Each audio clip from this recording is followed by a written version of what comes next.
Far to the east, amidst the island nation of Japan, lies a philosophy so profound, it defies the excesses of the modern world. It is the art of nothing, the practice of finding beauty in simplicity, silence, and space. This is the story of how Japan perfected minimalism. The roots of Japanese minimalism stretch back over 1,000 years, deeply entwined with the teachings of Zen Buddhism. Zen arrived from China in the 12th century, carrying with it a reverence for simplicity, mindfulness, and balance. Unlike other philosophies that sought grandeur, Zen focused on the power of emptiness. It taught that less is not merely more, but that less is everything.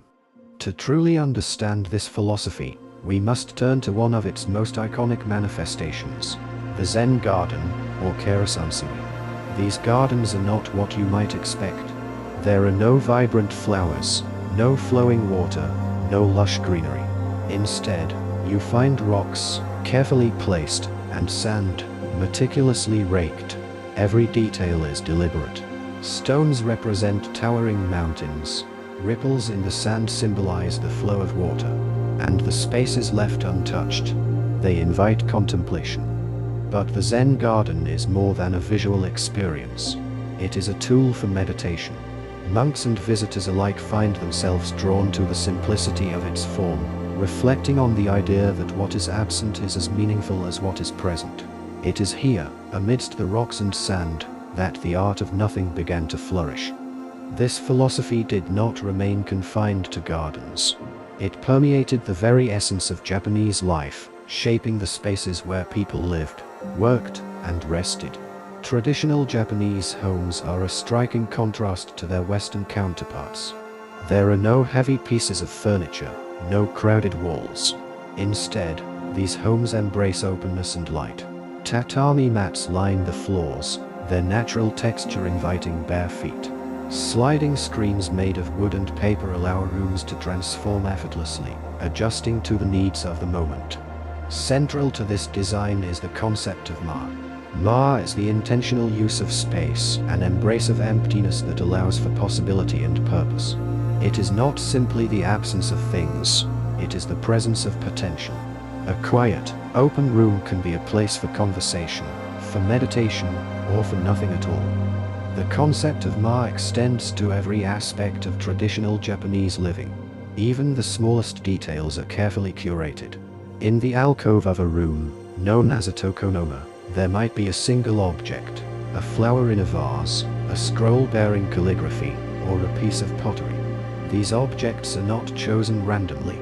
They are deliberate, their simplicity allowing them to stand out and command attention. At the heart of Japanese minimalism lies another profound concept, wabi-sabi. This is the appreciation of imperfection, impermanence, and incompleteness. It is the belief that beauty is not found in the flawless but in the imperfect, the aged, and the transient. A cracked tea bowl, far from being discarded, is cherished for its flaws. This philosophy is perhaps best exemplified by the art of kintsugi, the practice of repairing broken ceramics with gold. The cracks are not hidden but highlighted, turning damage into beauty. Each repaired piece becomes a unique work of art, a testament to the passage of time and the inevitability of change. This reverence for simplicity and imperfection extends to Japanese art. Consider sumi-e, the traditional ink painting style. With a single stroke, an artist can convey the vastness of a mountain range, the stillness of a forest, or the movement of a river. Every line is deliberate. Every stroke carries intention.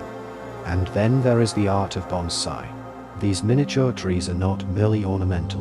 They are the result of a careful balance between human intervention and nature's will.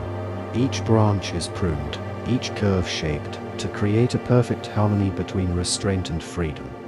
Minimalism in Japan is not confined to its traditional past. It has seamlessly adapted to the modern world, influencing design, architecture, and even technology.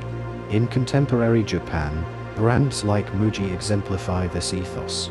Their products, from clothing to furniture, are stripped of unnecessary details, focusing instead on functionality and timelessness. Tokyo, a city known for its modern skyline, also reflects this minimalist spirit. Architects like Tadao Ando have redefined the use of space and light, creating buildings that feel both expansive and serene. His designs, often characterized by bare concrete and natural light, invite the same sense of reflection as a Zen garden or a traditional tea room. In recent decades, Japan's minimalist ideals have spread across the globe, inspiring a counterculture in the West. As consumerism reaches new heights, people are beginning to question the value of excess. Figures like Marie Kondo have popularized the idea of decluttering our homes and, by extension, our minds. Her philosophy, rooted in the principle of keeping only what sparks joy, echoes the ancient wisdom of Wabi-sabi and Ma. Minimalism teaches us to live intentionally. It asks us to consider the impact of our choices, to prioritize quality over quantity, and to seek contentment in simplicity. In a world that often feels overwhelming, these lessons are more relevant than ever. But Japanese minimalism is not just a design philosophy. It is a way of seeing the world. It invites us to find beauty in the ordinary, to embrace imperfection, and to value what is truly important. Minimalism challenges us to let go of the unnecessary and to appreciate the quiet, the subtle, and the simple. It is not about deprivation but about clarity.